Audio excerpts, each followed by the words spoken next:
श्री सद्गुरु चरण कमलेभ्यो नमः।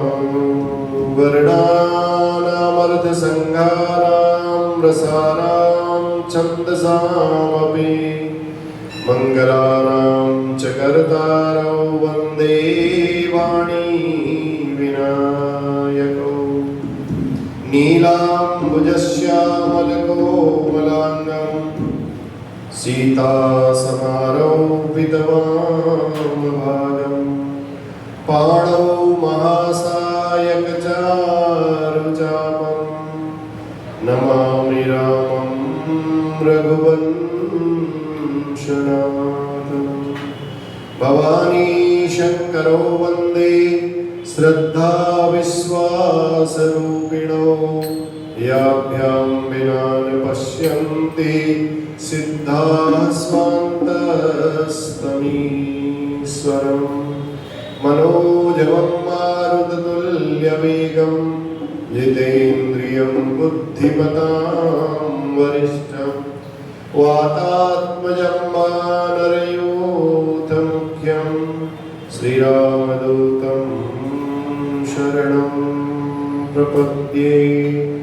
श्री गुरु चरण सरोज रज निज मन मुकुर सुधारि वरणं रघुवर विमल यश जोदायक फलचारि।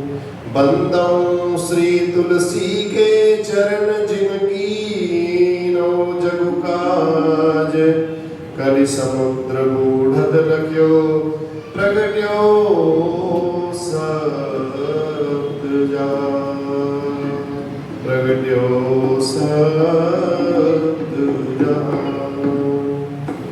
मंगल मूर्ति मारुति नंदन सकल अमंगल मूल निकंदन पवन तनय संतन हितकारी हृदय विराजत अवध बिहारी।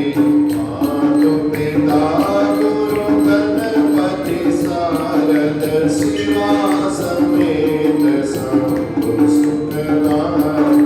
चरण बंदी बिनवउ हनुमान देव राम पद। चरण बंदी बिनवउ सब काहू देव राम पद नेह निभाऊ। बंदौ राम लखन भय जे तुलसी के परम सनेही। मंगल भवन अमंगल हारी प्रभु सो दशरथ अजिर बिहारी। मंगल भवन अमंगल हारी उमा सहित जपत पुरारी। राजा राम राम राम राजा राम राम राम सीता राम राम राम राजा राम राम राम। राजा राम राम राम सीता राम राम राम राजा राम राम राम सीता राम राम राम। राजा राम राम राम सीता राम राम राम सीता राम राम राम राजा राम राम। सीता राम राम राम राजा राम राम राम सीता राम राम राम राजा राम राम राम। राजा राम राम राम सीता राम राम राम राजा राम राम राम सीता राम राम। बोलिए सियावर रामचंद्र भगवान की जय। परम मंगलमय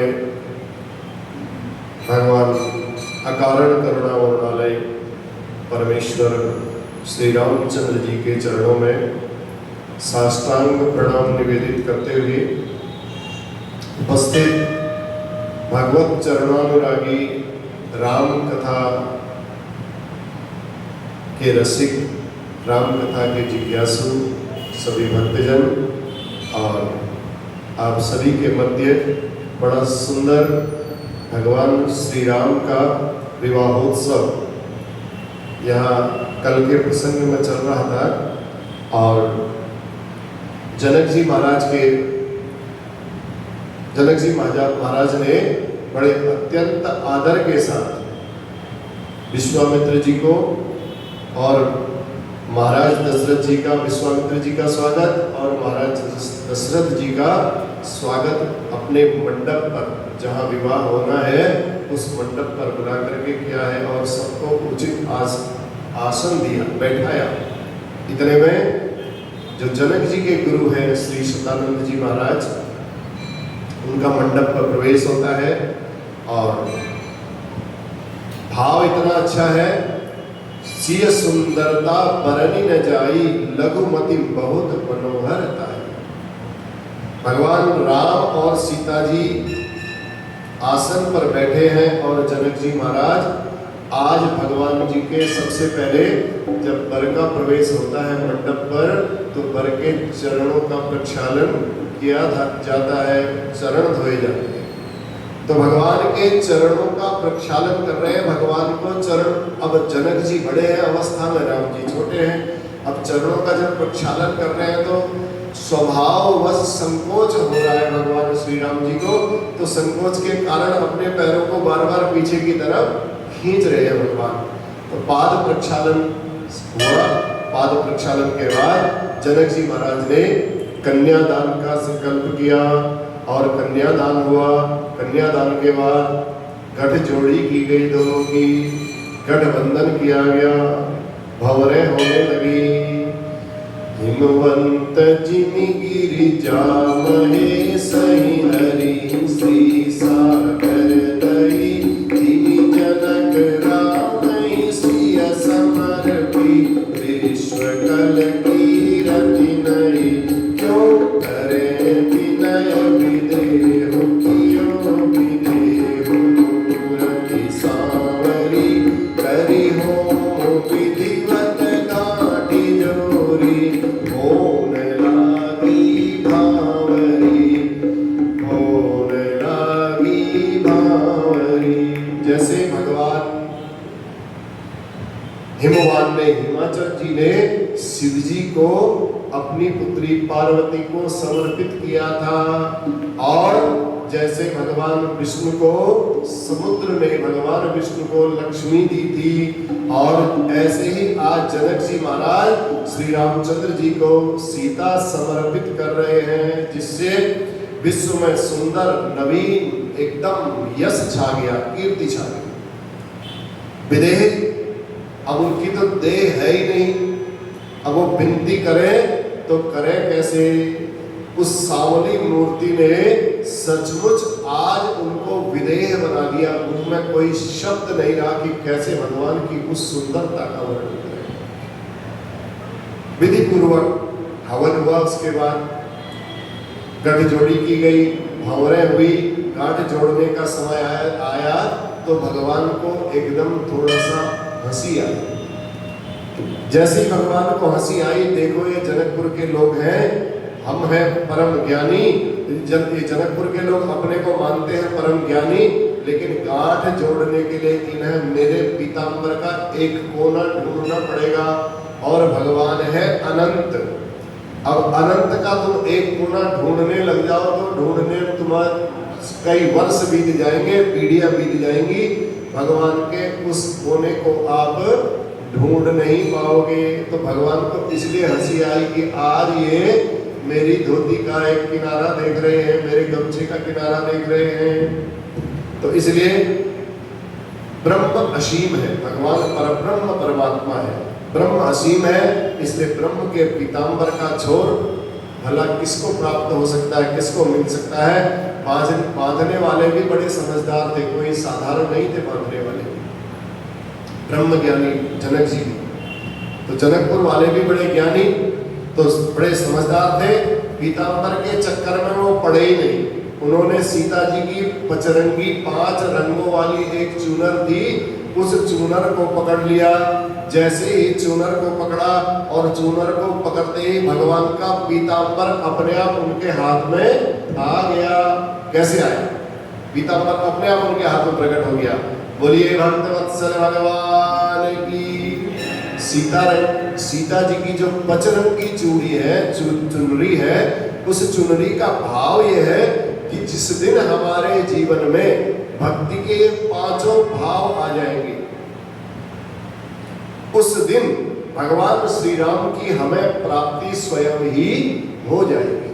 तो सीता जी की चुनरी पकड़ी, जैसे ही भक्ति को पकड़ा तो भगवान अपने आप बंधन में बंध गए और इस प्रकार बड़े प्रेम के साथ भंवरें पड़ने लगी। सीताराम जी भंवरें दे रहे हैं, कितना आनंद आ रहा है। मंडप में 4 खंबे हैं। एक खंबा तो बिल्कुल नीले रंग का बना रखा है, एक खंबा बिल्कुल हरे रंग का, ऐसे एक लाल रंग का, और जिस एक में मणियां ही मणियां जुड़ी हुई हैं। सीताराम जी जिस खंबे के बगल से निकलते हैं ना, उस खंबे में, नीले खंबे के बगल से निकलते हैं तो बिल्कुल नील वर्ण, और लाल खंबे के बगल से निकलते हैं तो बिल्कुल लाल रंग के। तो ऐसे भगवान का रंग अलग अलग, जैसे जैसे खंबे के समीप से निकल रहे हैं भंवरें देने के लिए, वैसे ही भगवान का स्वरूप उनको दिखाई दे रहा है। ऐसा लग रहा है मानो साक्षात रति और कामदेव छिप छिप करके भगवान सीताराम जी के विवाह उत्सव को देख रहे हैं। प्रत्येक खंबे में माता राम और माता सीता दिखाई पड़े, क्योंकि जिसमें मणि मौक्तिक लगे थे तो उन मणियों की पारदर्शी, शीशे में हम जैसे शीशे के बगल में शीशा लगाएंगे तो शीशे के बगल में शीशा लगा के हम खड़े हो जाएंगे तो हम अनंत गुना दिखाई देंगे, जहां तक हमारी नजर पड़ेगी वहां तक हमारी फोटो दिखाई देगी। आज भगवान भी, माता सीता और भगवान इस प्रकार दिखाई पड़ रहे हैं। सभा में भक्त, जितने ज्ञानी भक्त बैठे थे, जितने कर्म योगी बैठे थे, और उसी सभा में गोस्वामी तुलसीदास जी कहते हैं मैं भी बैठा था। दैन्य भाव के उपासक हैं तुलसीदास जी, और भगवान सीताराम जी भंवरें दे रहे हैं। ज्ञानियों को तो जो वहां पर देख रहे हैं भगवान को, सबको देखने की अपनी अपनी दृष्टि। ज्ञानी जो थे उन ज्ञानियों को तो बड़ा परम आनंद आ रहा था, क्योंकि हर खंबे में भगवान श्री सीताराम और राम जी की ही मूर्ति दिखाई दे रही। ज्ञानियों को लग रहा था कि भगवान ने आज अपने जो महावाक्य है भगवान का, ईशावास्यमिदं सर्वम, पूरे संसार में मैं ही हूँ, मेरे अलावा कुछ और नहीं है। ज्ञानी कहते हैं आज भगवान ने इस महावाक्य को चरितार्थ कर दिया है। और जो भक्त लोग थे, देखो है भगवान एक ही, लेकिन जितने वहां बैठे हैं सबके अलग अलग भाव हैं देखने के। तो भक्तों को लगा भैया कि भगवान तो कण कण में है, हर खंबे में भगवान का दर्शन हो रहा है। ज्ञानियों की यह बात तो सही है, लेकिन अगर आप ध्यान से देखो भगवान का रंग हर खंबे में अलग अलग दिखाई पड़ रहा था। जिस लाल खंबे की तरफ जा रहे थे तो एकदम लाल रंग के दिखाई दे रहे थे, और हरे खंबे की तरफ जाए तो हरे दिखाई दे रहे थे। तो भगवान का स्वरूप हरे रंग का ही हो जा रहा था। तो कहने का भाव, इसका सीधा भाव ये हो गया, सीधा अर्थ ये हो गया कि भगवान सर्वत्र है। जिसके हृदय में जैसा भाव होता है वैसे ही आकार को लेकर के भगवान उनके सामने उपस्थित हो जाते हैं। और जो कर्मकांडी लोग थे, कर्मकांड कर रहे थे, करते थे, उनको लगा कि भगवान ने विवाह में एक एक विधि का पालन किया है, क्योंकि कर्मकांडी लोग पूरा विधि विधान से विवाह करवाते हैं। तो कर्मकांडी अपनी नजर से देख रहे हैं कि भगवान के विवाह में एक एक विधि का पालन किया गया, क्या वैदिक विधि क्या पौराणिक विधि, कोई विधि नहीं छोड़ी भगवान के विवाह में। और अंत में सबने मिलकर के गोस्वामी जी से पूछा, कहा महाराज आपको क्या अच्छा लगा? गोस्वामी जी कहते हैं मुझे तो यही सबसे पूरे विवाह कार्यक्रम में एक ही चीज अच्छा लगा कि इन दोनों के बीच में गांठ पड़ गई, जो गठबंधन हुआ था। तुलसीदास जी कहते हैं जो गांठ पड़ी ना, ये गांठ पड़ना मुझे सबसे अच्छा लगा। तो तुलसीदास जी ने पूछा महाराज आप ऐसा क्यों बोल रहे हो? तो किसी के बीच में गांठ पड़ जाना कोई अच्छी बात थोड़ी है। आप गांठ पड़ने की बात क्यों कहते हो?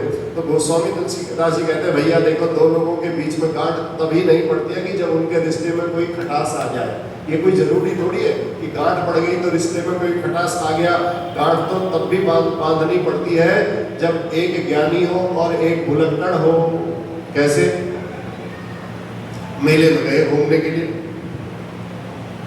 अब बच्चा हमारे साथ छोटा है, या हमारी धर्मपत्नी जी है, या हमारी माता जी है, या हमारे पिताजी हैं, हमें लगा कि मेले में कहीं ये भटक न जाए, इसलिए हमने एक कपड़ा पकड़ा, बांध दिया, गांठ बांध दी, कहा आप इस कपड़े को छोड़ना मत, ये गांठ बिल्कुल नहीं छूटनी चाहिए।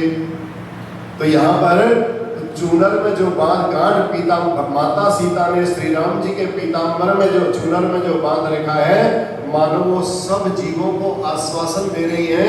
जैसे मेले में भटकने से माता पिता अपने बच्चे को पकड़ लेते हैं, खींच लेते हैं, ऐसे ही यदि भक्त भगवान राम किसी भक्त को भूल जाएंगे तो मैं चूनर पकड़ करके फिर उस भक्त के पास उसको लेकर के आ जाऊंगी। ये तुलसीदास जी कहते हैं मुझे इसलिए पूरे विवाह के कार्यक्रम में जो गांठ लगी वो गांठ बहुत अच्छी लगी। बोलिए सियावर रामचंद्र भगवान की। सबको बड़ा आनंद आ रहा है, सुंदर भंवरे हुई। और भगवान राम जी ने माता जी के मस्तक पर अब सिंदूर लगाया। अरुण पराग जलजु भरिणी के शशि भूष कहि लोभ अमी के। अरुण पराग जलजु भरिणी के शशि भूष कहि लोभ अमी के।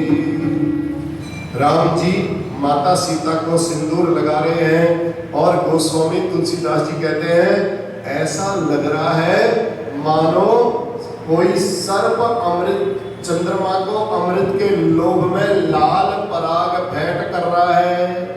अब गोस्वामी जी ने यहाँ पर भी बड़ा अटपटा उत्तर दिया, अटपटी बात कह दी कि मानो ऐसा लग रहा है कोई सर्प चंद्रमा को अमृत के लोभ से लाल पराग भेंट कर रहा है।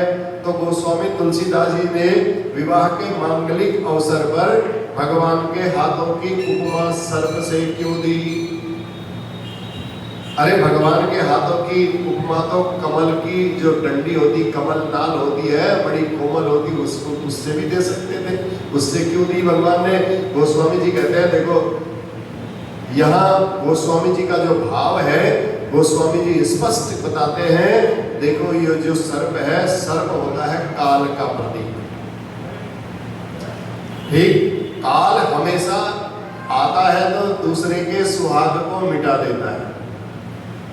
और फिर गोस्वामी जी ने काल सर्प की क्यों उपमा दी फिर यहाँ पर, जब दूसरे के सुहाग को मिटा देता है?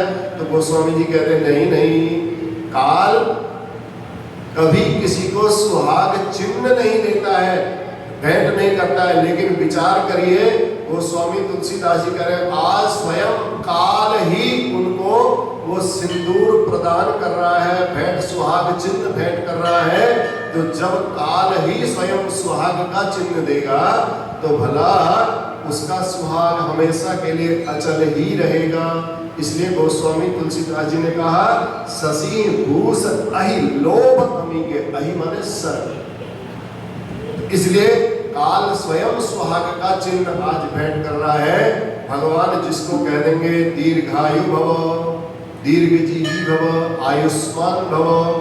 मार्कंडेय जी को बोला था ना भगवान ने, फिर भगवान ने उसके जो ललाट में लिखा था उसको मिटाना पड़ा। इसलिए आज काल स्वयं सौभाग्य का चिन्ह सीता जी को दे रहा है, तो सीता जी का सौभाग्य अचल हो गया। बोलिए सियावर रामचंद्र भगवान की। इस प्रकार बड़े प्रेम से गोधूली बेला हुई। गोधूली बेला में सीता राम जी का विवाह संपन्न हुआ। उसी रीति से आज तीनों भाइयों का भी विवाह संपन्न हुआ। भरत जी का विवाह हुआ मांडवी से, और लक्ष्मण जी का विवाह हुआ जानकी जी की छोटी बहन उर्मिला से।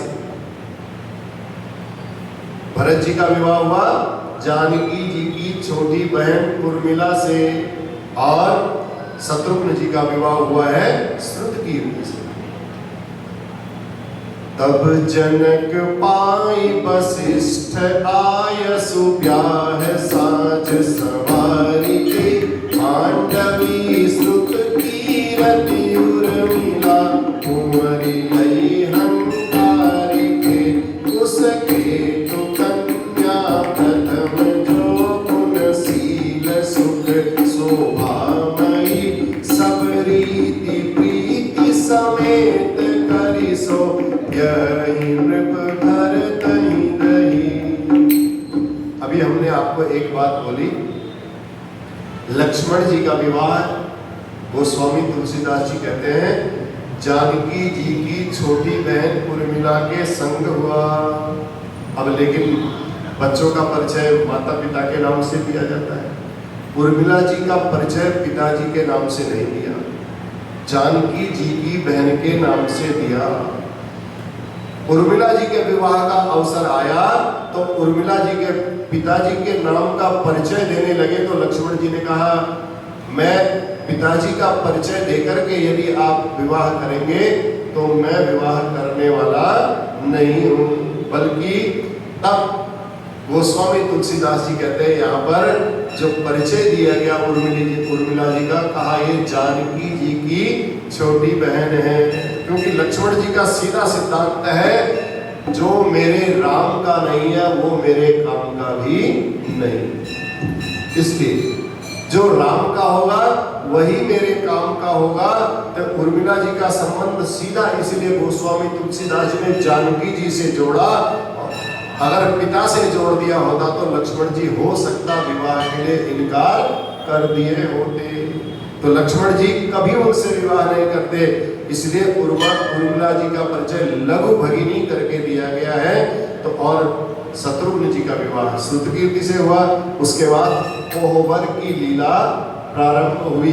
कोहबर का मतलब वर के क्रोध की परीक्षा। वहां की जो सखियां होती है, सहेलियां होती है, वो थोड़ा सा उटपटांग बातें करती है, गालियां देती है।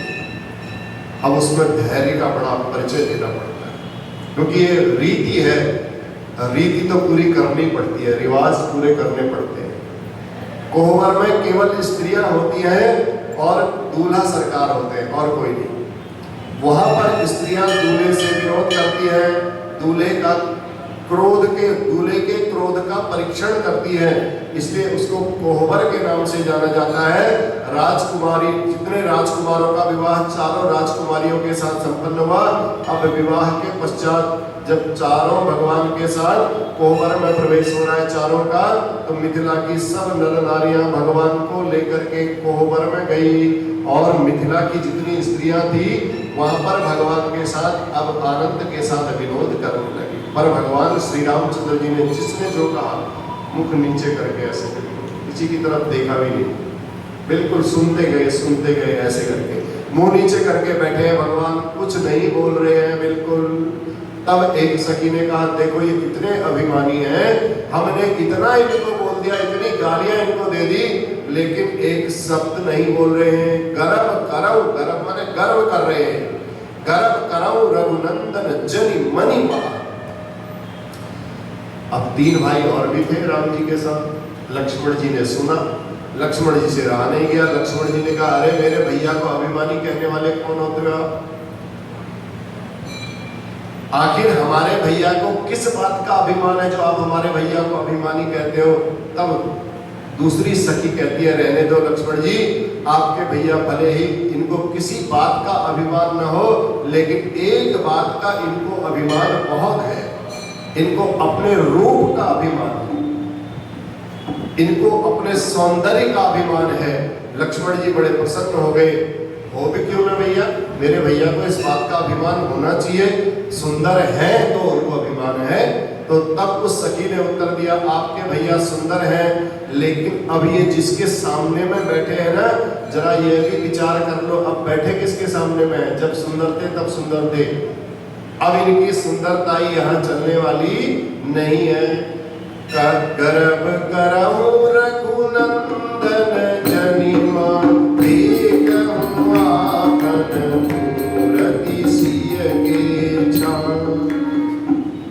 गर्भ करऊ रघुनंदन जनि मनि माह देकर आपन मूरति सिय के छाह, छा माने छाया में। आपके बड़े भैया भले ही कितने सुंदर क्यों न हो, पर मेरी सीता जी की परिछाई के जो उनकी छाया है ना, परिछाई के समान ही है और कुछ नहीं है। परिछाई कैसी होती है? काली। परिछाई माने छाया। छाया कैसी होती है? काली होती है। लक्ष्मण जी ने सोचा बात तो सही कहते हैं भाई, परछाई तो काली बनती है और मेरे भैया भी सांवले हैं। पर लक्ष्मण जी ने कहा चलो कोई बात नहीं, एक बात बताओ, जब तुम सबके चेहरों पर धनुष तोड़ते समय 12 बज गए थे ना, सारे राजा सब वापस चले गए थे अपनी अपनी गद्दी पर, अपने अपने सिंहासन पर बैठ गए थे, जब तुम्हारे सबके चेहरे बिल्कुल सिकुड़ गए थे, तो उस समय धनुष तोड़ने की हिम्मत किसने दिखाई? अब आपस में चल रही है, लक्ष्मण भैया ने बोला, तो उसमें मेरे भैया ने ही धनुष तोड़ करके आपको पसंद किया था ना। तो सखियों ने कहा अरे रहने दो लक्ष्मण भैया, क्या बातें करते हो। जब जा रहे थे धनुष तोड़ने के लिए, हाथी की चाल से झूमते हुए जा रहे थे, और तुमने देखा जब ये जा रहे थे तो बार बार ये सीता जी की तरफ देख रहे थे। तो सीता जी की तरफ देखने से इनका जो तेज था, इनका जो बल था, वो 10 गुना और बढ़ गया। ये हमारी सीता जी का प्रभाव था, जो सीता जी की तरफ देखने की वजह से तुम्हारे भैया ने शिव जी के उस धनुष को तोड़ा। लक्ष्मण जी ने कहा ठीक है भैया, तो अच्छा बताओ टूटा कैसे? तो लक्ष्मण जी ने पूछा जब हाथी की चाल चल रहे थे तो बताओ टूटा कैसे? सखियों ने कहा लक्ष्मण भैया ध्यान से सुनना, तुम्हारे भैया ने धनुष तोड़ने से पहले किशोरी जी की ओर देखा था। किशोरी जी बड़ी भयभीत थी उस समय कि सारे राजा धनुष तोड़ नहीं पाए, सब वापस चले गए, कहीं ये राम जी भी ना तोड़ पाए तो क्या होगा, क्योंकि राम जी से उनका मन लग गया था। सियहि बिलो की तकेउ धनु कैसे। लक्ष्मण जी ने मनी मन में सोचा, हाँ लक्ष्मण भी देख रहे थे उसमें। लक्ष्मण जी कहते हैं मनी मन में कहते हैं, उनसे तो नहीं कहा लक्ष्मण जी ने, हाँ देखा तो था, कह तो ठीक रही है। इसका मतलब बात पक्की है। सिय दिस ताकत ही ताकत अपरम पार पौलाची, राघव बड़े भाग्य से मिथिला में ससुराल पौवा जी। तो कहने का पौला जी, तो बड़े मुश्किल से उनको ये मिथिला में ससुराल मिला है। जैसे ही आपके भैया ने हमारी सीता जी की ओर देखा, आदि शक्ति की ओर देखा, तो शक्ति की ओर देखते ही उनका बल बढ़ गया, और इसी कारण से आपके भैया ने धनुष को तोड़ दिया। इस प्रकार कोबर लीला हुई। कोबर लीला में खूब आनंद आया, गुस्सा नहीं आया किसी को, गुस्सा करना भी नहीं चाहिए, आनंद के साथ उसको स्वीकार करना चाहिए। कई जगह तो देखते हैं बड़ी बातें बिगड़ जाती है, मामला बिगड़ जाता है, लेकिन ऐसा नहीं होना चाहिए। उसके बाद कोबर लीला के बाद जेवनार लीला हुई। बोलिए सियावर रामचंद्र भगवान की। अब जेवनार हो रही है तो माता की कृपा से रिद्धि सिद्धि जितनी थी सब वहां आकर के प्रकट हो गई, बड़े प्रेम के साथ जेवनार हो रहा है। सुपोदन सुरभि सरभि सुंदर स्वाद पुनीत, छनमहु सबके परस गए चतुर सुवार विनीत। पहले जेवनार, जिमना जिसको बोलते हैं, जेवनार का मतलब जीवना, भोजन कराना, खाना खिलाना, पार्टी जिसको आप लोग बोलते हैं। अब जेवनार हुआ, तो जेवनार में सबसे पहले दाल भात बरातियों को दिया गया, और दाल भात में घी डाल करके खिलाया गया। देखो भगवान राम की बरात में दाल भात बड़ा प्रसिद्ध है। दाल चावल मत बोला करो, दाल भात, ठीक, दाल भात, और बारातियों को उसमें घी डाल करके बहुत प्रकार के व्यंजन फिर बारातियों को खिलाए गए। किंतु प्रारंभ में दाल चावल और घी से ही बारातियों को खिलाया गया, क्योंकि आज देखो इसका भाव क्या है। मैंने कल बताया था ना, दाल और चावल दोनों को मिला करके खाया जाता है। कैसे खाया जाता है? सान करके। कैसे खाया जाता है? सान करके खाया जाता है। सानने का मतलब आज दोनों परिवार मिल रहे हैं, इसलिए पहले मिलने वाली चीज को खिलाना चाहिए ताकि इनका मिलन हमेशा बना रहे। और स्निग्ध मधुरता के लिए उसमें घी डाल दिया। घी डालने से उनकी जो मधुरता है वो हमेशा बनी रहे, इसलिए पहले ऐसे भोजन कराना चाहिए, फिर मिल करके खाया जाए। जो अब किसी ने, एक कवि ने बड़ी अच्छी बात लिखी है, मिले दाल से दिल मिले, चावल से शुभ चित्त, घी से हो स्निग्धता। स्निग्धता माने चिकनाई, प्रेम। यह जेवनार निमित्त, जेवनार के निमित्त तो ये बिल्कुल सही है, लेकिन जब ऐसे भोजन रहे, मिले रहे प्रिय को, जब एक दूसरा परिवार, एक दूसरे का वंश जब मिलता है, तो ऐसा भोजन मिले तो बड़ा आनंद आता है। और अब क्या हो गया वो बताते हैं कवि, वो कहते हैं अब की जो परंपरा आ गई है, और अब पूड़ी कचौड़ी में प्रथम तोड़ा तोड़ी होत। अब पहले पूड़ी कचौड़ी खिलाते हैं, पूड़ी भी तोड़नी पड़ती है, तोड़ करके खाया जाता है। रोटी खिलाते हैं तो रोटी को भी तोड़ करके खाया जाता है। तो इसलिए फिर परिवार आगे चलने में थोड़ा दिक्कत होती है, फिर तोड़ा तोड़ी शुरू हो जाती है। इसलिए विवाह करो तो सीताराम जी की तरह दाल और भात सबसे पहले खिलाइए। इसलिए दाल भात खिलाओगे और ऊपर से घी भी डाल दो। घी डालोगे तो भगवान की कृपा भी आपके ऊपर रहेगी। भगवान कहेंगे देखो मेरे विवाह को देख करके आपने इसका अनुसरण किया, इसलिए मेरा आशीर्वाद आपके परिवार पर बना रहेगा। आज की बात कहाँ कहोरी, एक कौतुक देखियो है बड़ी भारी। आई बारात जो जेवन को तब नारी चढ़ी मिथिलेश अटारी। राम को रूप निहार गई तब मोह गई, सब गाँव निहारी। अवधेश के नाम को भूल गई, सब देने लगी मिथिलेश को गाली। माताएं सब अट्टालिकाओं में चढ़ गई। इसके बाद ऊपर बड़े बड़े छतों में बैठ करके दे बैठी हैं, और बाराती भोजन करें तो हम उनको सब गाली सुनाएं। ऊपर से गाली सुनाने के लिए सब बैठ गई। अब भगवान राम के साथ दशरथ जी भी बैठे हुए हैं। भगवान के लिए बड़ी शर्मिंदगी हो गई।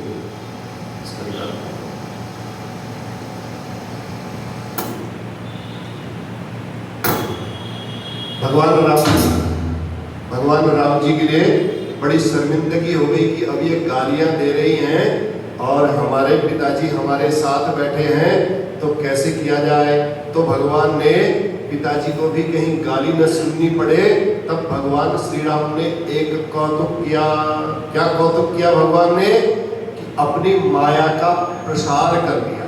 उनकी तरफ देखा और देखते ही भगवान के उस सौंदर्य को देख करके वो ऐसी मोहित हो गई। गाली तो देनी थी उनने अवधेश को, और गाली देने लग गई वो मिथिलेश को। मिथिलेश माने जनक जी और अवधेश माने दशरथ जी। तो भगवान के रूप सौंदर्य में इतनी मुक्त हो गई कि हम क्या बोल रही हैं ऐसा कहना ही वो भूल गई। अब भगवान बड़ा आनंद ले रहे हैं। जब मिथिलेश का नाम लेकर के, जनक जी का नाम लेकर के गालियां सुनाने लगी, तो भगवान को अब बड़ी प्रसन्नता हुई। भगवान बड़ा आनंद ले रहे हैं। जनक जी ने तुरंत सूचना भिजवाई ऊपर छत में, हाँ ये क्या उल्टा पुल्टा बोल रहे हो तुम। तब जाकर के सैनिकों ने माता लोगों को समझाया, कहा जनकपुर की नारियां दशरथ जी का नाम लेकर के गालियां सुनाए, यहाँ जनक जी का नाम लेकर के गालियां सुनाई जा रही हैं। इस प्रकार भगवान ने अपनी माया से उनको विमोहित किया, और जेवनार का जो कार्य था वो बड़े प्रेम से संपन्न किया गया। तो संत लोग कहते हैं भगवान की बारात 6 महीने तक जनकपुर में रही। कितने महीने तक रही? 6 महीने तक। अब बताओ 6 महीने कब बीत गए किसी को कुछ भी पता नहीं चला। इतने आनंद के साथ वहां रहे सभी बाराती, और प्रेम की रस्सी में ऐसे बंध गए, वहां प्रेम की डोर में ऐसे बंध गए कि आज अब बारात की विदाई हो रही है 6 महीने के बाद।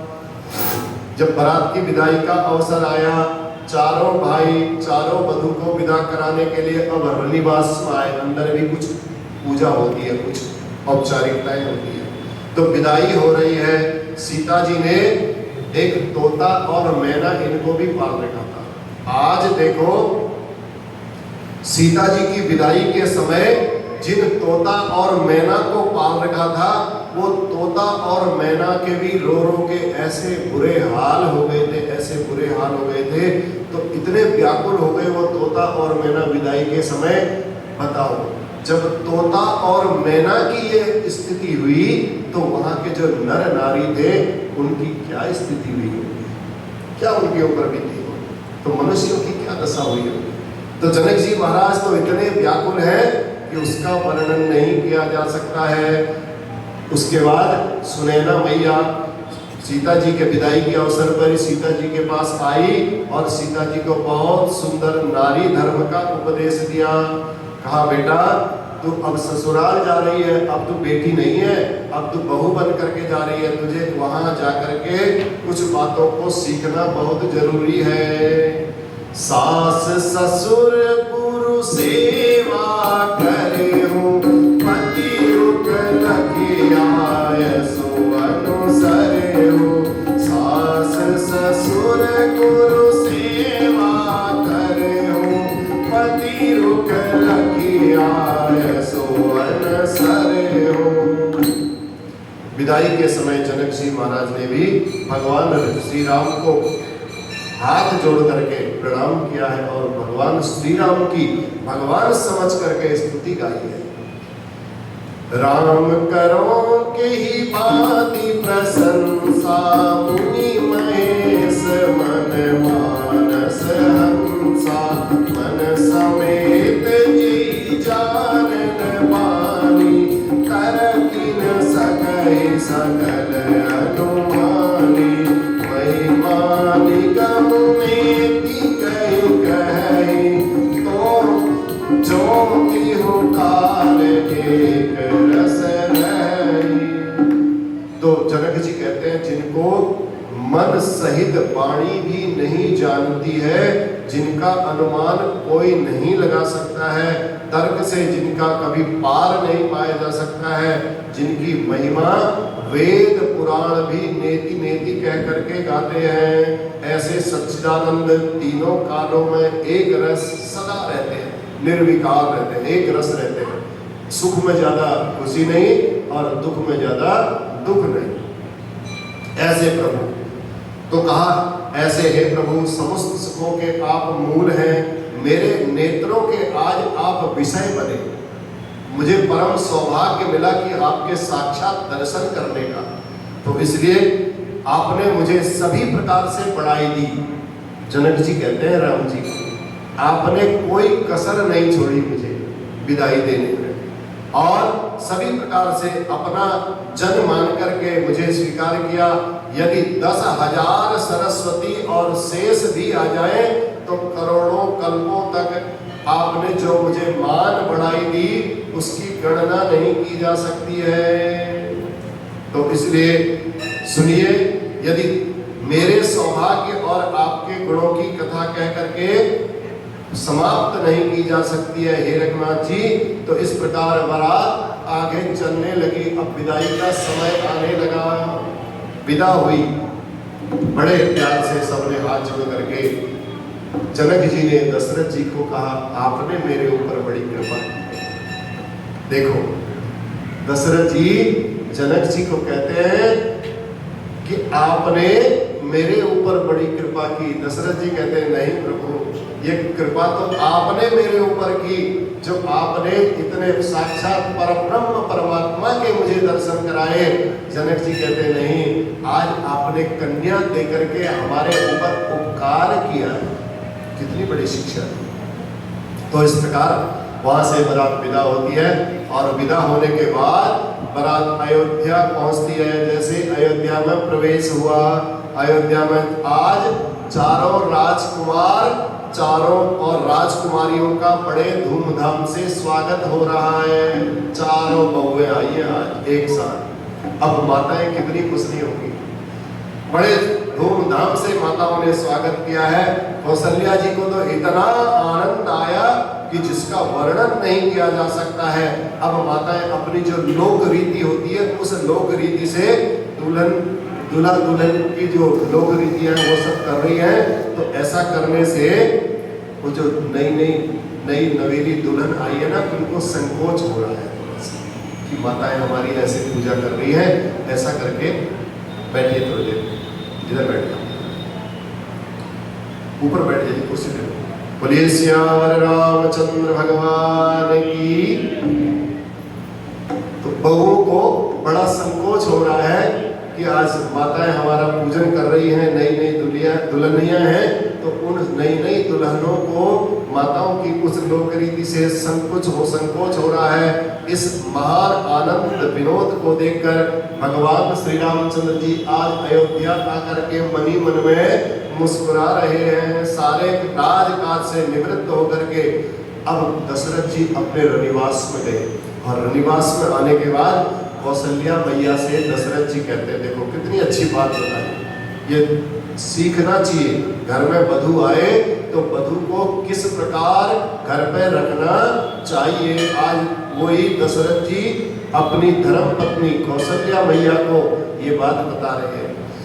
वधू लड़कनी पर घर आई, राखे नयन पलक की नाई। वधू लड़कनी पर घर आई, राखे नयन पलक की नाई।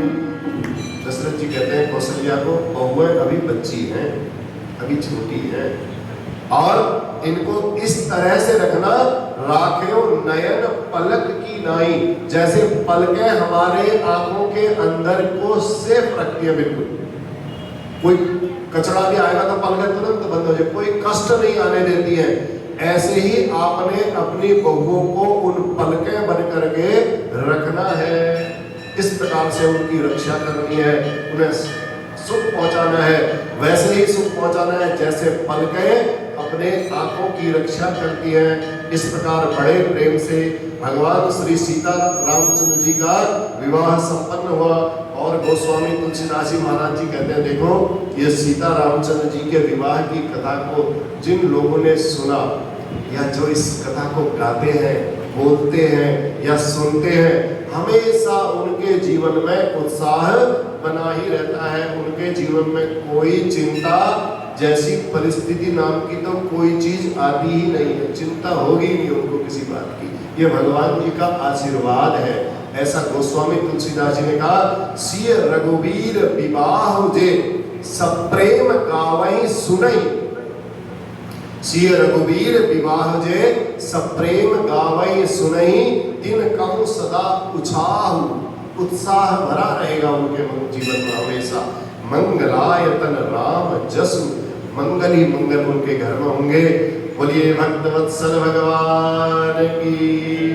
इस प्रकार हमारा बालकांड भी पूर्ण हुआ भगवान की कृपा से, और अब हम अयोध्या कांड में प्रवेश करेंगे।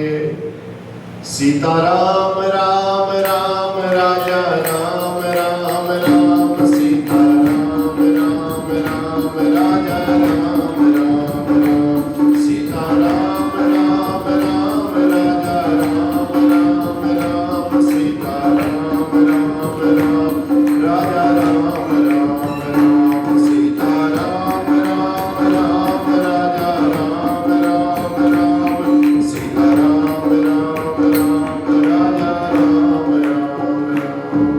बोलिए सियावर रामचंद्र भगवान की। गोस्वामी तुलसीदास जी ने भगवान के नीलांबुजश्यामल कोमलांगम, सीता समारोपित वाम भागम, पाणौ महासायक चारुचापम, नमामि रामं रघुवंशनाथम। बड़े सुंदर भगवान के उस नील स्वरूप की, श्यामल स्वरूप की भगवान की वंदना की है। और वंदना करने के बाद अब गोस्वामी तुलसीदास जी को लगा कि बालकांड करने के बाद आज गोस्वामी तुलसीदास जी को लगा कि जब तक मैं अपने अंदर के इस मैल को अपने गुरु के चरण रज से नहीं धो पाऊंगा, तब तक मैं अयोध्या कांड का वर्णन नहीं कर सकता। देखो बालकांड में नहीं कहा उन्होंने, अयोध्या कांड में कह रहे हैं श्री अयोध्या कांड का पहला जो दोहा है, आप सभी लोगों को भी आता है सबको? कौन सा है? अब हम बोलेंगे, अब आप सुनिए। आता है तो हाथ खड़ा करो जिसको आता है। ठीक है, अब हम बोलते हैं, अभी देखना फिर सबको आता है कि नहीं आता है। श्री गुरु चरण सरोज रज, निज मन मुकुर सुधार, बरनौ रघुवर विमल जस, जो दायक फल चार। आता है ना सबको? फिर हाथ खड़े क्यों नहीं किए सबने? इसका मतलब आप रामचरितमानस का अध्ययन नहीं करते हैं। गोस्वामी तुलसीदास जी ने इसीलिए बोला कि भैया पहले गुरु जी की हम वंदना करते हैं, गुरु जी के ही ऐसी कृपा से हम इस अयोध्या कांड में प्रवेश कर पाएंगे, अन्यथा हम अयोध्या कांड की चर्चा नहीं कर पाएंगे। अब क्या हो रहा है? सीता राम जी का विवाह हो गया और अयोध्या में उनका प्रवेश हो गया। जब ते राम ब्याह घर आए, जब ते राम ब्याह घर आए, गीत नव मंगल मोद बधाए। जब ते राम ब्याह घर आए, गीत नव मंगल मोद बधाए। भुवन चारि दस भूधर भारी, सुकृत मेघ बरसई सुख बारी। जब ते राम ब्याहि घर आए, गीत नव मंगल मोद बधाए। रोज इसका पाठ करना चाहिए अपने घर पर। गोस्वामी तुलसीदास जी के अयोध्या कांड की जो ये चौपाइयां हैं, इन चौपाइयों का 4 चौपाइयां हैं, 4 दूनी 8। तो ये 8 जो चौपाइयां हैं, 8 चौपाइयों का नित्य प्रति पाठ करने से जिसकी जो मनोकामना होती है, भगवान राम की कृपा से उनकी वो मनोकामना पूर्ण हो जाती है। पहली चौपाई हमने आपको सुनाई। अब आज जब ते राम ब्याह घर आए, जब से भगवान राम अयोध्या में आए हैं, तब से नित्य नए मंगल और आनंद के साथ बधावे बज रहे हैं। ऐसा लग रहा है मानो 14 भुवन 410 माने 14 भुवन 410 भूधर भारी, जो 14 भुवन रूपी बड़े भारी पर्वतों पर आज सुकृत मेघ सुख की बरसात कर रहे हैं। अब पहले आकाश में बादल छाते हैं ना, उसके बाद बरसात होती है, लेकिन पहले बादल में फिर उसके बाद बरसते हैं। तो अयोध्या कांड में ये सुकृत माने अच्छे कर्म। जब आप अच्छा कार्य कोई भी करते हैं तो सुख का कार्य करने के बाद जो मेघ है, वो मेघ कृपा की बरसात करते ही करते हैं। अब किसी ने गोस्वामी तुलसीदास जी को पूछा, बिना मेघों के, बिना बादलों के बरसात हुई तो हुई कैसे? तो गोस्वामी तुलसीदास जी कहते हैं, ये मेघ तो तभी छा गए थे, कब? जा दिन ते हरि कर भई आए, जा दिन ते हरि कर भई आए। सकल लोक सुख संपत्ति छाए, जा दिन ते हरि कर भई आए। भगवान जिस दिन से माता कौशल्या के गर्भ में आ गए थे, उसी दिन से भगवान बादलों के रूप में उस अयोध्या में छा गए थे, बरसे नहीं थे। तो बरसते कब है भगवान? जब बरसाने वाली उनके साथ होती है, तब भगवान बरसते हैं। आज बरसाने वाली सीता जी को लेकर के भगवान अब अयोध्या में आए हैं, इसलिए वहां सुखों की बरसात हो रही है। जब ते राम ब्याह घर आए, नित नव मंगल मोद बधाए। सुकृत मेघ, सुकृत माने अच्छे कर्मों की जो हमने किए थे उसके जो मेघ हैं, बरसई सुख बारी। इतना बरस रहे हैं, इतना बरस रहे हैं, और केवल बरस तभी रहे हैं जब बरसाने वाली भगवान के साथ पहुंची है। बोल बरसाने वाली की, तो बड़ा आनंद हो बढ़ रहा है। 11 वर्ष तक आनंद का उत्सव हुआ है अयोध्या में, 11 वर्ष तक विवाह की। एक दिन की बात, महाराज दशरथ जी अपना आत्मनिरीक्षण कर रहे थे, शीशे के सामने बैठे थे, ऐसे मुकुट को सीधा कर रहे थे। मुकुट को सीधा कर रहे थे तो दर्पण पर देखना था मुकुट को, तो देखा तो देखते ही दशरथ जी को अपने कानों के पास के जो बाल थे ना, वो बाल दशरथ जी को सफेद दिखाई दिए। दशरथ जी को जब कानों के पास बाल जब सफेद दिखाई दिए, तो सफेद दिखने के बाद दशरथ जी को लगा कि अब ये बुढ़ापे का संदेश दे रहा है कि भैया अब तुमने कार्य बहुत कर लिया है, अब तुम ये कार्यभार अपने बच्चों को सौंपो और धीरे धीरे भगवान के कार्यों में अपने मन को लगाओ। तुलसीदास जी पर, गोस्वामी तुलसीदास जी पर कोई लोग कहते हैं तो राज सिंहासन पर बैठ करके दर्पण देखने की आवश्यकता क्या है। गोस्वामी जी कहते हैं दर्पण देखने का मतलब है अपना आत्मनिरीक्षण करना। हमें भी अपना आत्मनिरीक्षण करना चाहिए। भैया अब बहुत हो गया, आप कितना कमाएंगे, अब इनको सौंपो। सौंपने के बाद अब जो आगे की व्यवस्था है उस व्यवस्था को सुधार लिया जाए। तो गोस्वामी जी के अनुसार दर्पण देखने का जो भाव है वो आत्मनिरीक्षण करना है, न कि अपनी कमियों को देखना। अब दर्पण पर जाओगे तो आपको कमियां भी दिखाई देंगी और अच्छाई भी दिखाई देगी। जो कमी होगी उस कमी को आप डेंटिंग पेंटिंग करके सही कर लोगे, और जो नहीं दिखाई देगी उसको आप वैसे ही छोड़ दोगे। अब पीछे के बाल थोड़ी दिखाई देंगे, आगे के दिखाई देंगे।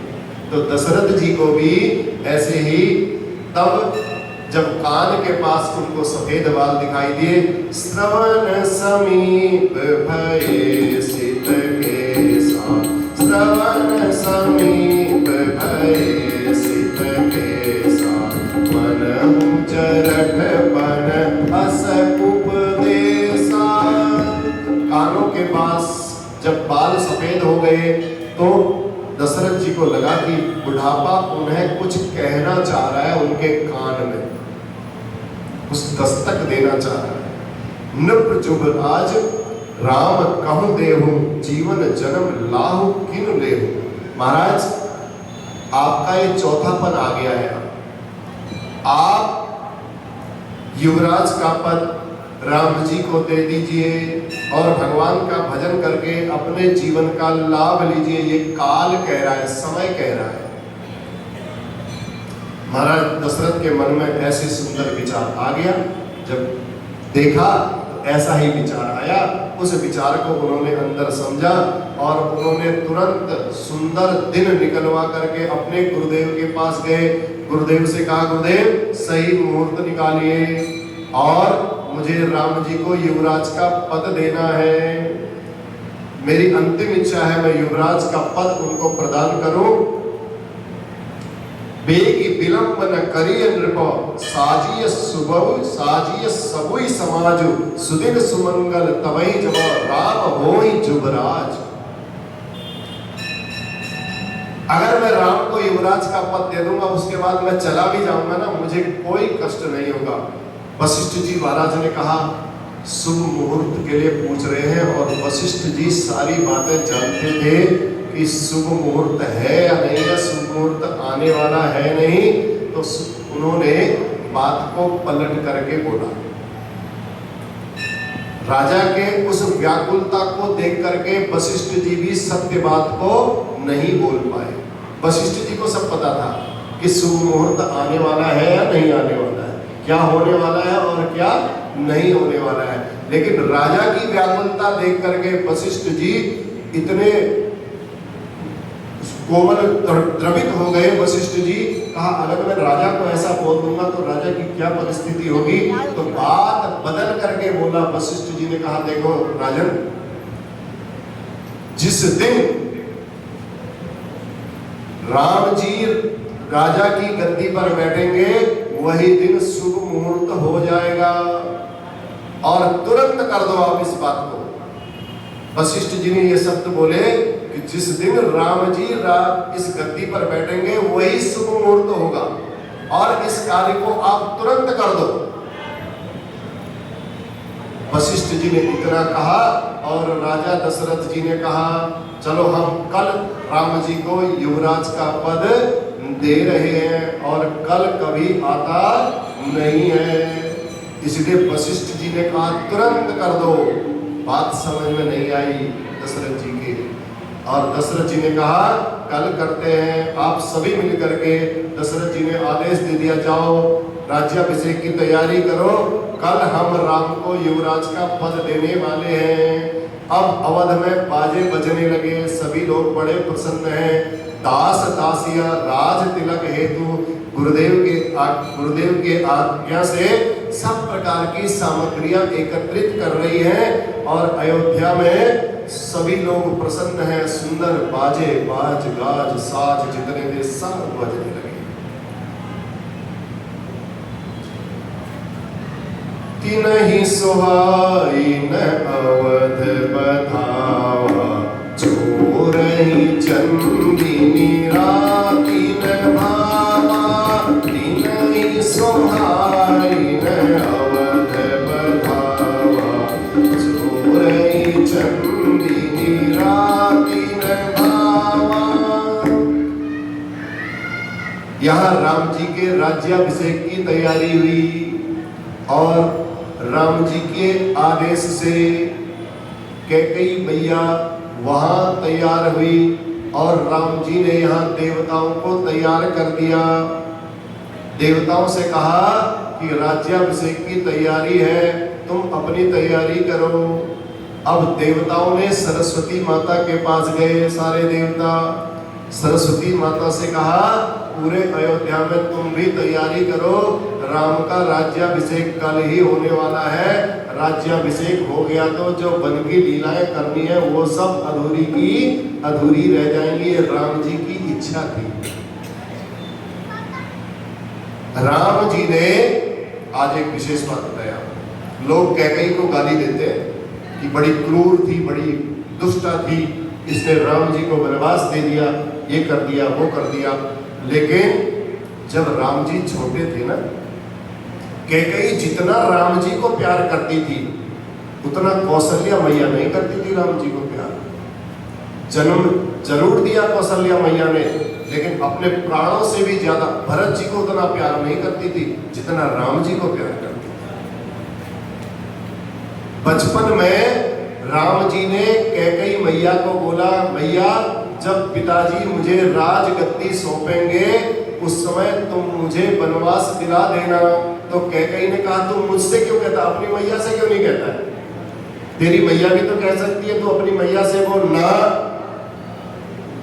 ये कलंक को सहन करने, ये बहुत बड़ा कलंक लगेगा, इस कलंक को सहन करने की केवल क्षमता है तो आप पर है मैया, और किसी पर नहीं है। तब कैकेयी मैया को वचन दिया था भगवान, और कैकेयी मैया ने भी हाँ बोला, ठीक है। तो आज भगवान राम की प्रेरणा से देवताओं ने सरस्वती का आह्वान किया। अब सरस्वती मैया पूरी अयोध्या में ढूंढ रही है किसकी मति में जाकर के मैं बसूं, लेकिन पूरी अयोध्या में उनको कोई दिखाई ही नहीं दिया। एक विदेशी महिला दिखाई दी, मंथरा। अब विदेशी महिला के हाथ में जब सत्ता जाएगी तो फिर स्थिति क्या होगी, ये तो प्रभु ही जाने। सरस्वती मैया मंथरा के मन में जाकर के, मंथरा के हृदय में जाकर के बस गई, और मंथरा ने देखा कि इस घर में तो राम राज्य की तैयारियां हो रही हैं। अब देवता लोग सरस्वती जी के पास क्यों गए? क्योंकि रावण ने इतना अत्याचार कर रखा था कि जहां स्वाहा हो, जहां यज्ञ हो, पूजन हो, वहां बिल्कुल सब बंद कर दो। देवताओं का भोजन ही बंद हो गया था। एक कारण ये भी था। दूसरा, विपत रावण ने पूरे देवताओं के जितने सुरलोक थे वो सब उजाड़ दिए थे। तीसरा, रावण के यहाँ रोज देवताओं को हाजिरी देने आना पड़ता था, रोज जी हम आ गए आपके यहाँ ड्यूटी में। ये भी देवताओं के लिए एक बहुत बड़ा क्वेश्चन था। तो इस प्रकार सबसे बड़ी विपत्ति यही थी कि घर की जितनी बहू बेटियां थी वो भी सुरक्षित नहीं थी। अब सरस्वती मैया सोचने लगी अयोध्या में मैं किसके पास जाऊं, काल रात्रि में किसके ऊपर जाकर के बनूं। तो चिंतित देवताओं के पास, फिर माता को चिंतित देखा तो देवता सरस्वती माता को समझाने लगे, तुम क्यों डरती हो? सरस्वती माता ने कहा मैं जिसके ऊपर जाऊंगी वो मेरे को गालियां देगी। विस्मय हरस रहित रघुराऊ, तुम जानो सब राम प्रभाव। ये राम का ही प्रभाव है, तुम सब जानती हो। देवताओं ने कन्वेंस किया, सरस्वती जी को समझाया, आप सब जानती है, आपको सब पता है, जीव कर्म बस सुख दुख भागी। अरे ये तो सब सुख और दुख क्या होते हैं, अपने कर्मों का है सब कार्य। जिसने जैसा कर्म किया उसको वैसा सुख भी मिलता है, वैसा ही दुख भी मिलता है। तो तुम्हारे ऊपर कौन सा सुख दुख का बोझ आ जाएगा? तुमको जो आदेश दिया है तुम वो आदेश करो।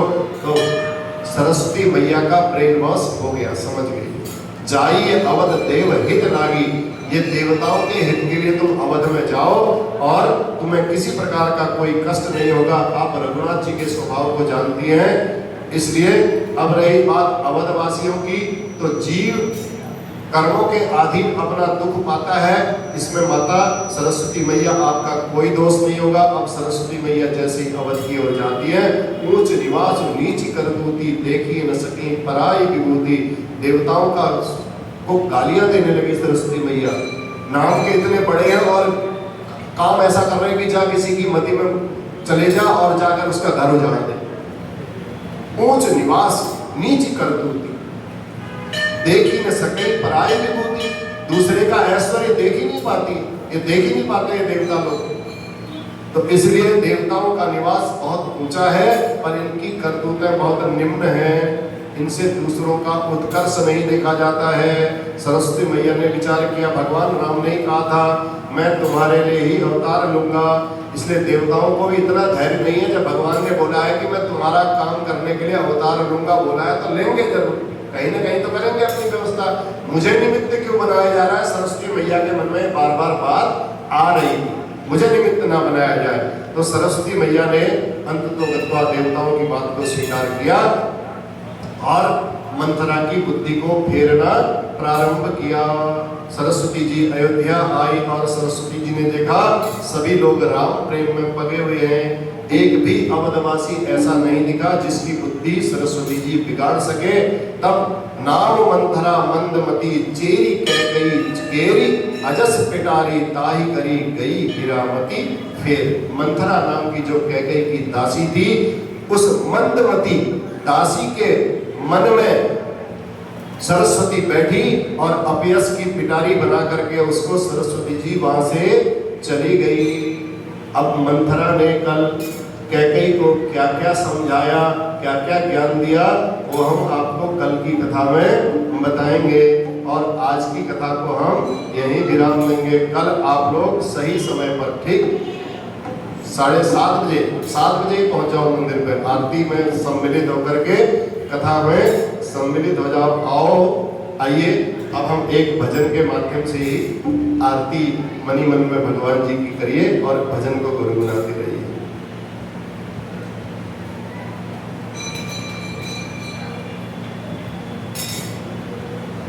बोलिए सियावर रामचंद्र भगवान की।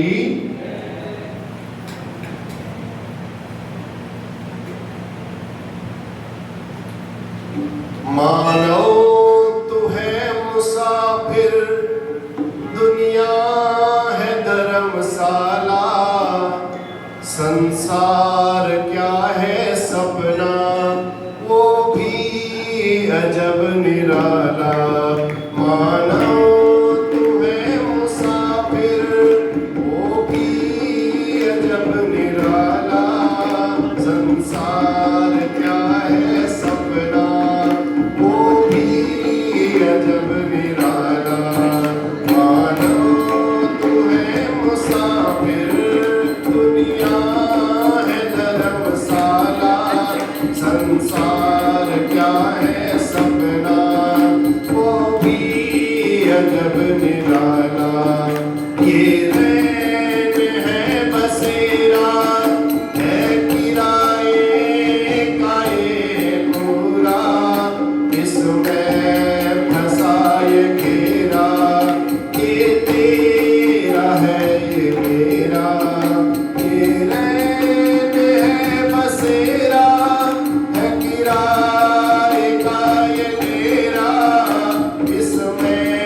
है ये मेरा, शीशे को मान बैठा तू मोतियों की माला, शीशे को मान बैठा तू मोतियों की माला।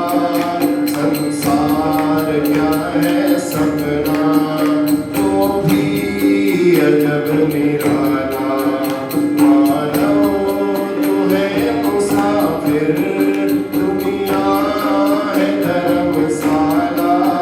संसार क्या है सपना तो भी अजब निराला। जन्मों का पुण्य संचित नर देह तूने पाया, कंचन और कामिनी में इसे व्यर्थ ही गवाया। जन्मों का पुण्य संचित नर देह तूने पाया, कंचन और कामिनी में इसे व्यर्थ ही गवाया। दौड़ी के मोल तूने हीरे को बेच डाला।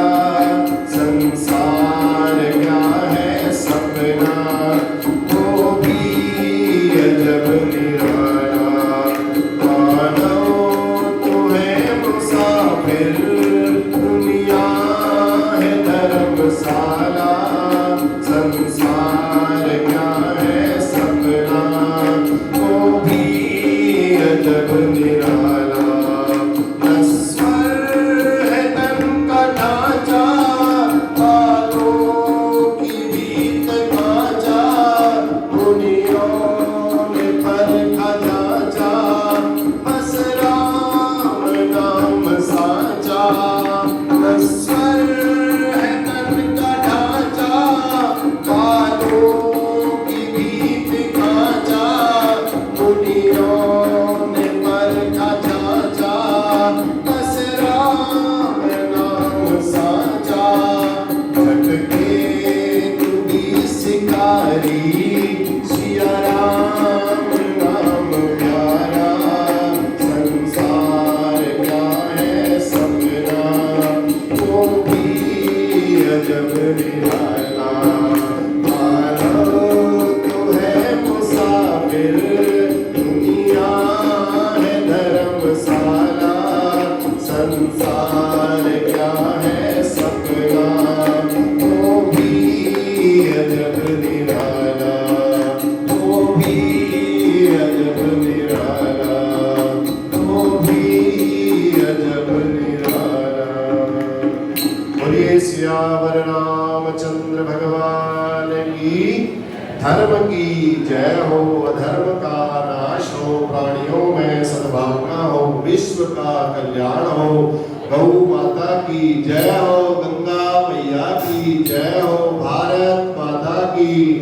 नमः पार्वती पतये, हर हर हर महादेव। जय जय श्री राधे, जय जय श्री सीताराम। बहुत बहुत धन्यवाद, बहुत बहुत आशीर्वाद। ऐसे ही प्रतिदिन 7:30 बजे से कथा प्रारंभ होती है। आप सभी लोग आए। बहुत धन्यवाद।